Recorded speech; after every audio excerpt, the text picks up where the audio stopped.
Guys, ഇന്നലത്തെ India versus New Zealand T20 മത്സരത്തിന് ശേഷം നമ്മൾ വീഡിയോ ചെയ്തിട്ടുണ്ടായിരുന്നില്ല.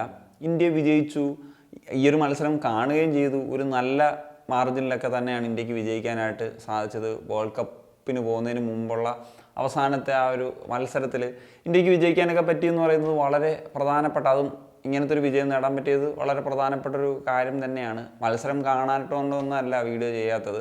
സത്യം പറഞ്ഞു കഴിഞ്ഞാൽ ഇന്ത്യൻ ഫാൻ എന്ന നിലയിൽ നോക്കുമ്പോഴത്തേക്കും ഹാപ്പി ആണെങ്കിലും സഞ്ജു സാംസൺ ഫാൻസിന് സത്യം പറഞ്ഞു കഴിഞ്ഞാൽ ഇന്നലത്തെ ദിവസം അത്ര മികച്ചതായിരുന്നില്ല. സഞ്ജു സാംസൻ്റെ ഭാഗത്തു നിന്ന് പല മോശം ഇന്നിങ്സുകളും സമീപകാലത്ത് വന്നിട്ടുണ്ടെങ്കിലും ഇന്നലത്തേത് എന്ന് പറഞ്ഞു കഴിഞ്ഞാൽ കുറച്ച് പെയിൻഫുൾ ആയിട്ടുള്ളൊരു സംഭവം തന്നെയായിരുന്നു എന്നുള്ളതാണ്. അതിന് ഡിഫറെൻ്റ് ആയിട്ടുള്ള റീസൺസ് ഉണ്ട്. ഇപ്പോൾ ഒന്നാമത്തെ കാര്യം, അദ്ദേഹം ട്രിവാൻഡ്രത്ത് ആദ്യമായിട്ട് കളിക്കാൻ പോകുന്നു.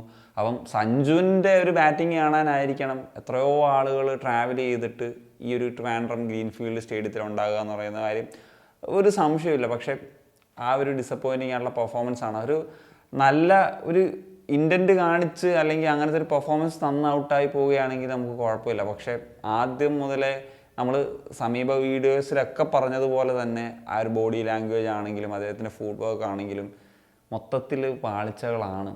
അപ്പം കോൺഫിഡൻറ്റ് ലെവലിൽ ഇങ്ങനെയൊക്കെയുള്ള പ്രശ്നങ്ങളൊക്കെ മുഴച്ചു നിൽക്കുന്നൊരു സാഹചര്യം തന്നെയാണുള്ളത്. അപ്പം അത് റിപ്പീറ്റഡായിട്ട് വന്നു. ഈ ഒരു മത്സരത്തിലും ഒരു പരാജയം നേരിടേണ്ടി വന്നു. അപ്പം ഈ ഒരു മത്സരത്തിലേക്ക് വരുന്ന സമയത്ത് വിക്കറ്റ് കീപ്പർ എന്ന നിലയിലാണ് അപ്പം ടീം അനൗൺസ്മെൻറ്റ് നടത്തിയപ്പോഴത്തേക്കും ഉണ്ടായിരുന്നത്. പക്ഷേ മത്സരത്തിൽ അദ്ദേഹം വിക്കറ്റ് കീപ്പറായിട്ടല്ല കളിച്ചത്, ഇഷാൻ കിഷനായിരുന്നു വിക്കറ്റ് കീപ്പറായിട്ട് ഉണ്ടായിരുന്നത് എന്നുള്ളതാണ്. അപ്പോൾ അതിനിപ്പം സൂര്യകുമാർ യാദവ് തന്നെ പറഞ്ഞു എന്നുള്ള കാര്യം പറയുന്നുണ്ട്. അതായത് അവസാനത്തെ 2 മത്സരങ്ങളിൽ ഇഷാൻ കിഷാനെ വിക്കറ്റ് കീപ്പറായിട്ട് കളിപ്പിക്കാനുള്ള പ്ലാൻ ഉണ്ടായിരുന്നു. പക്ഷേ ഇഷാൻ കിഷൻ ലാസ്റ്റ് മത്സരത്തിൽ കളിക്കാത്തത് കൊണ്ടാണ് ഒരു വിക്കറ്റ് കീപ്പറായിട്ട് കളിപ്പിക്കാതിരുന്നത്. അദ്ദേഹത്തിന് കുറച്ച് പ്രശ്നങ്ങളൊക്കെ ഉണ്ടായതുകൊണ്ട് ഈ മത്സരത്തിലേക്ക് വരുമ്പോൾ ഇഷാൻ കിഷനെ കളിപ്പിച്ചു എന്നുള്ളതാണ്. പക്ഷേ സഞ്ജു സാംസനെയാണ് വിക്കറ്റ് കീപ്പർ എന്ന നിലയിൽ അനൗൺസ്മെൻറ്റ് ചെയ്തപ്പോൾ 11 അനൗൺസ്മെൻറ്റ് ചെയ്തപ്പോഴത്തേക്കും ഉൾപ്പെടുത്തിയിരുന്നത്. അപ്പോൾ ഇങ്ങനത്തെ ഫാക്ടേഴ്സൊക്കെ നിലനിൽക്കുകയാണ്.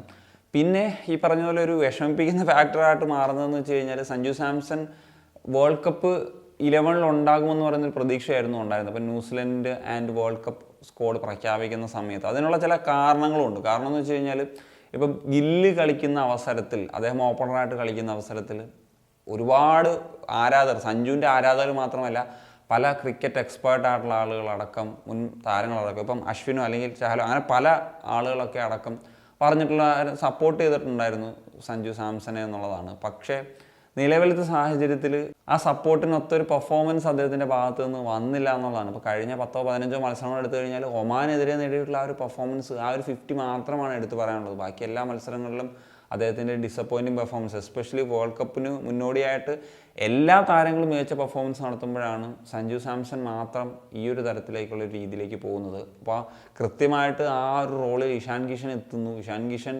ചിത്രത്തിൽ പോലും ഇല്ലായിരുന്നു. പെട്ടെന്നാണ് അദ്ദേഹത്തിൻ്റെ ഡൊമസ്റ്റിക് പെർഫോമൻസ് കൊണ്ടിട്ട് ഇന്ത്യൻ ടീമിലേക്ക് എത്തുന്നതും അദ്ദേഹം പ്രകടനം കൊണ്ട് ഞെട്ടിക്കുന്നതും. മിക്കവാറും അദ്ദേഹത്തിന് ആ ഒരു സ്ഥാനം, ഓപ്പണർ എന്ന നിലയിലും കളിക്കുന്ന പ്ലെയർ ആയതുകൊണ്ട് തന്നെ ആ ഒരു സ്ഥാനം ഉണ്ടാകും തിലക് വർമ്മ വരുന്ന സമയത്ത്.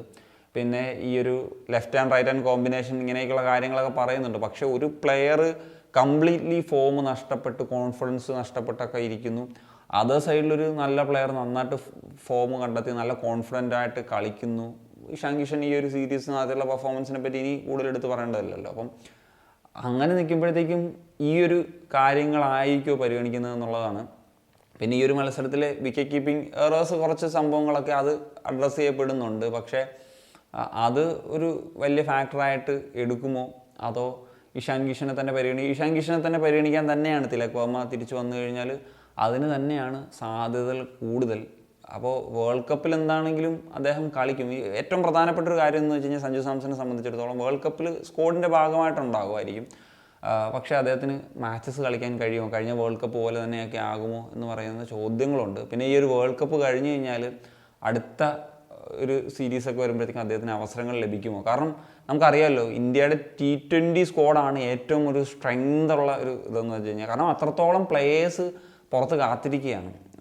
അത്രയും ഫോമിൽ കളിക്കുന്ന, ഡൊമസ്റ്റിക്കിലാണെങ്കിലും IPLലാണെങ്കിലും ഒക്കെ കളിക്കുന്ന പ്ലേയേഴ്സ് കാത്തിരിക്കുകയാണ്. അപ്പം ഇങ്ങനത്തെ പെർഫോമൻസ് ഇത്രയും ബാക്ക് ചെയ്തു, ഇത്രയും തുടർച്ചയായിട്ടുള്ള മത്സരങ്ങൾ കളിക്കേണ്ട സിറ്റുവേഷൻ വന്നു. ഇപ്പോൾ ചഹലിനെ പോലെയുള്ള സഞ്ജുവിൻ്റെയൊക്കെ അടുത്ത സുഹൃത്തു കൂടിയായിട്ടുള്ള താരമാണ് ചഹൽ. അപ്പം ചഹൽ പോലും ഒക്കെ പറഞ്ഞിട്ടുള്ള തരത്തിൽ നമ്മൾ കാണുന്നുണ്ടായിരുന്നു. ഇപ്പം ഇപ്പം കോൺഫിഡൻസ് എന്ന് പറയുന്നൊരു സംഭവം അതുമായിട്ട് ബന്ധപ്പെട്ട് ഇപ്പം 1-2 മത്സരത്തിൽ പോലെ അല്ല, നിരന്തരമായിട്ട് നഷ്ടപ്പെട്ട് ഇത്രയും അവസരങ്ങൾ കിട്ടുന്ന സമയത്ത് അതിൻ്റെ പേരിൽ പെർഫോമൻസ് വരുന്നില്ല എന്ന് പറയുന്നത് അക്സെപ്റ്റ് ചെയ്യാൻ പറ്റത്തില്ല. ഇപ്പം ആസ് എ സഞ്ജു ഫാൻ എന്ന നിലയിൽ നോക്കുകയാണെങ്കിലും ഓപ്പർച്യൂണിറ്റീസ് വേറെ ആളുകൾക്ക് കൊടുക്കണം എന്ന് പറയുന്നതാണ്. നിലവിലത്തെ സിറ്റുവേഷൻ നോക്കുകയാണെങ്കിൽ ഇഷാൻ കിഷന് തന്നെ കൊടുക്കണം എന്നുള്ളതൊക്കെ തന്നെയാണ് എനിക്കും പേഴ്സണലുള്ള അഭിപ്രായം.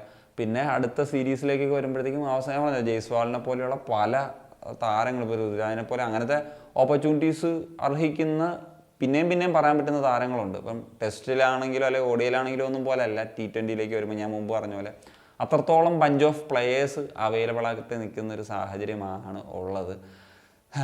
That's it guys. അപ്പോൾ ഇത്രയൊക്കെയാണ് പറയാനുള്ളത്. അപ്പോൾ ആസ് എ ഫാൻ എന്ന നിലയിൽ ഞാൻ എൻ്റേതായിട്ടുള്ള തോട്ട്സ് അങ്ങനെ സ്ക്രിപ്റ്റഡ് ആയിട്ടൊന്നുമല്ല, കുറച്ച് തോട്ട്സ് നിങ്ങളുമായിട്ട് ഷെയർ ചെയ്തു എന്നുള്ളത് മാത്രമാണുള്ളത്. അപ്പം നിങ്ങളുടെ ഒപ്പീനിയൻസ് എന്താണെന്ന് തീർച്ചയായിട്ടും കമ്പോസ് മെഷീൻ